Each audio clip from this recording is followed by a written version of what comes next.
Hello, today we will be looking at the World Music Focus section, so section B3 of a Cambridge IGCSE music listening paper. So, good things, we finally have access to the June 2024 papers that were written 2 months ago. And finally, we do have an example of how Cambridge would ask our World Focus specifically for this year. So, Latin American music. And just to jog your memory a bit, we are dealing with either CHORO or samba music. So, we are going to dive right into June 2024 paper 1-1's section B3, and this has everything to do with CHORO. So in this very specific part of the paper, you will see that B3 counts 10 marks. So of course sections B1 as well as B2 count 6 marks each, and that has to do with general world music. And for this year, of course, they will not give you any Latin American music options there, but in B3 for sure you know that either CHORO or samba will come up.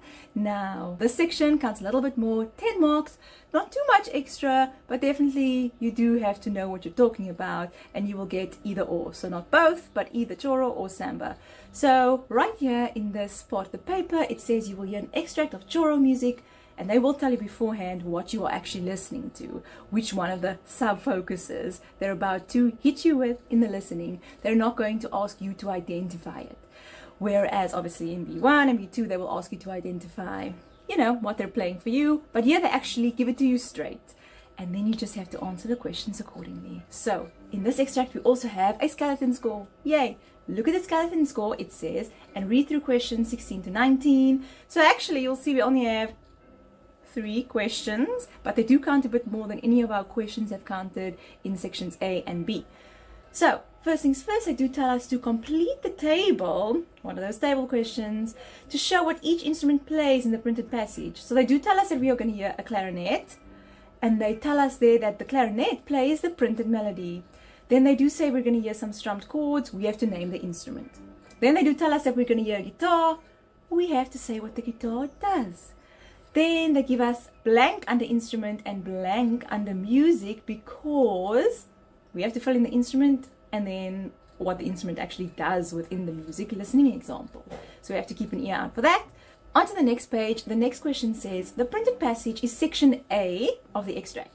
Which of the following best describes the structure of the whole extract?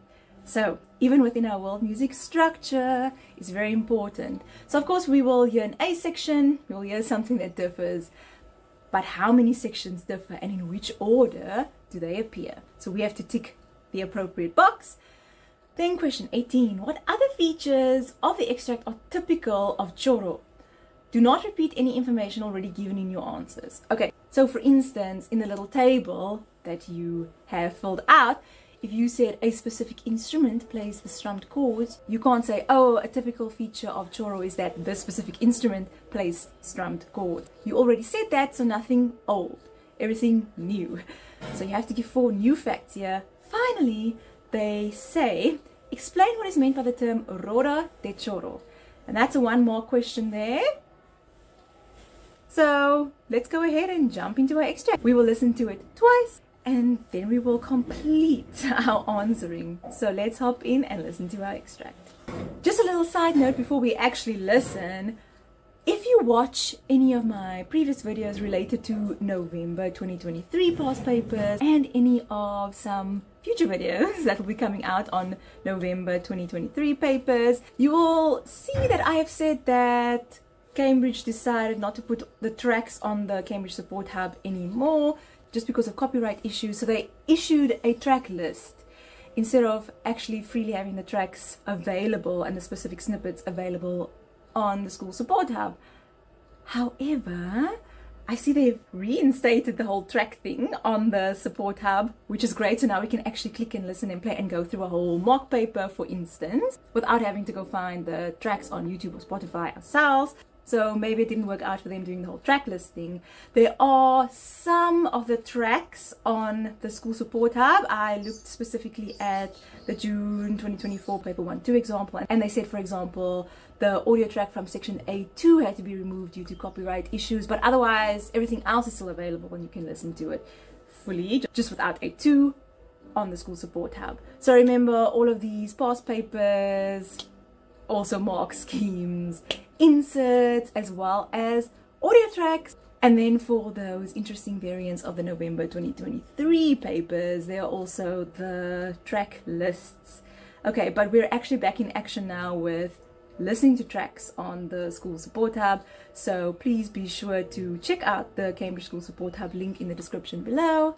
And any affiliated Cambridge teachers or tutors, you will definitely have access to it. So please use it accordingly for your students. Then I have already scheduled some extra videos that are going out way after this one, and then you'll see I do speak about the track lists and whatnot and how to go about that for the November 2023 series. But here we are in June 2024 and we're back to actually having access to the audio. So as long as we have that, for now, let's make good use of it. So I'm going to play the track. Here we go, section B3. Music B3, World Focus Latin American Music. You will hear an extract of CHORO music. Look at the skeleton score and read through the questions.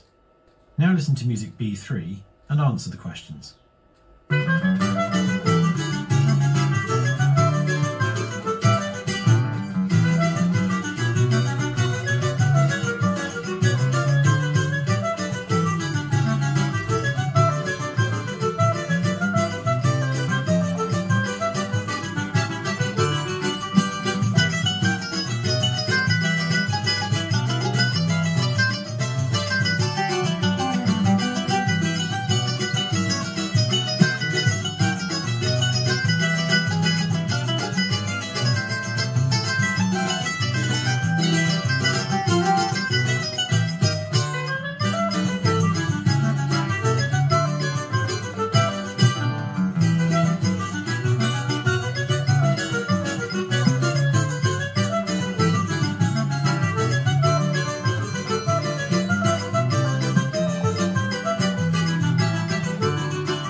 There we go, what a beautiful extract, and I'm so glad that our world focus for this year is Latin American music. It really gets you into that dancing groove. Okay, so let's go ahead and answer some of these questions. I think we'll definitely begin to answer some of the table questions first. I think that it is also very obvious what the structure is, and then we can even maybe answer our last question. So remember that you have 4 playings of this extract, as you do with all of the things in A1, A2, B1, B2. You also have 4 playings of the extract in B3. So you will have a playing, a silence, a playing, a silence, a third playing, a silence, followed by a fourth and final playing, followed by a fourth and final silence, in which we can wrap up our answers. So already from the first playing, you can gauge a few things and you can start writing down. Afterwards, second and third playing, really zoom in to the more specific things, and then by the fourth playing, just tie up some things that you might have missed, or you can just sort of confirm what you already know. And I think 4 playings of this nice lengthy extract is more than enough. And if you do have all your answers already by the end of the third playing, for instance, you can just go ahead and enjoy that beautiful extract by the fourth playing. Okay, so let's answer. So already with the first instrument, the clarinet, they tell us that it plays a printed melody. Yes, it is confirmed by that listening. So now what plays strummed chords? And of course we can hear that it's the cover quino there, so we can go ahead and write that down. Now with the guitar, we also identify what is happening in the music. Now the guitar plays a very simple walking bass line here, or you can say it plays a lower counter melody, but I would just go ahead and say it plays a walking bass line, because that's what it does. And you will get a mark for covered quino that you answered for the instrument, and then you will get 1 mark for saying what the guitar does. So walking bass line, you will get 1 mark there. And then of course we have something that is open so our instrument, for which you will get a mark, and then what is happening in the music. We'll get another mark there. So that will wrap up our 4 marks for this question. So what do we hear other than the clarinet, the cavaquinho, and the guitar? Well, I definitely heard the pandero there, and it plays a repetitive ostinato. Another way of describing what the pandero does is you can say that it really keeps the beat there. It maintains the pulse of this whole extract. Or you can just say there is a repetitive accompanying line that is being played by the pandero. So any of those identifications will give you your 1 mark there. Then according to structure, I'm definitely hearing 3 sections here. And of course the printed passage is an A section. We heard something else come after the A section, so of course that's B because B comes after A. Then after B we hear the printed passage again, so that's A. Then after that we hear something different that never came before, so that's a C. And then we definitely hear the printed passage once again, so that is an A. So A, B, A, C, A, kind of like rondo form. And I mean, this is world music, but I'm thinking about something very popular, something that we all know, Firlies by Beethoven in Western classical music. That's also in rondo form. So form and structure doesn't really tie itself down to a specific time or a specific genre or even a specific person. So it's very interesting to see here we have a rondo form. So we're not describing it as that, but it's definitely that. But we're just describing it here in terms of its sections, A, B, A, C, A.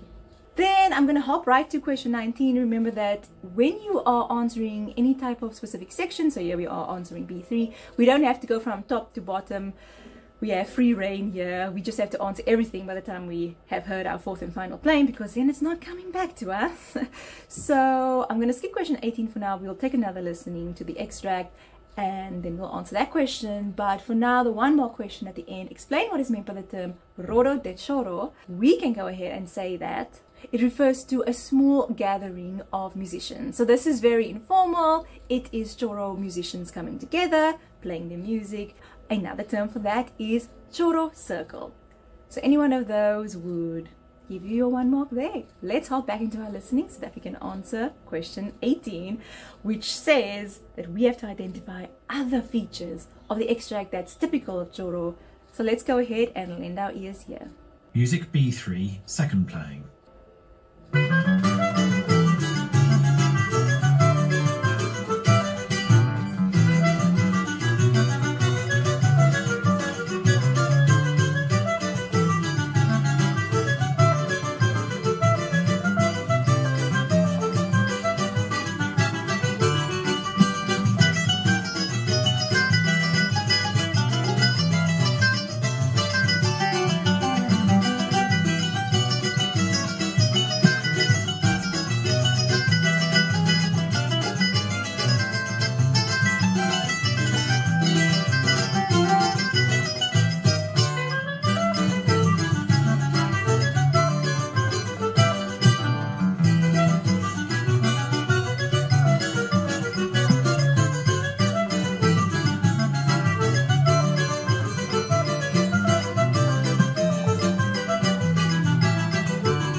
There we go. So let's answer our final question.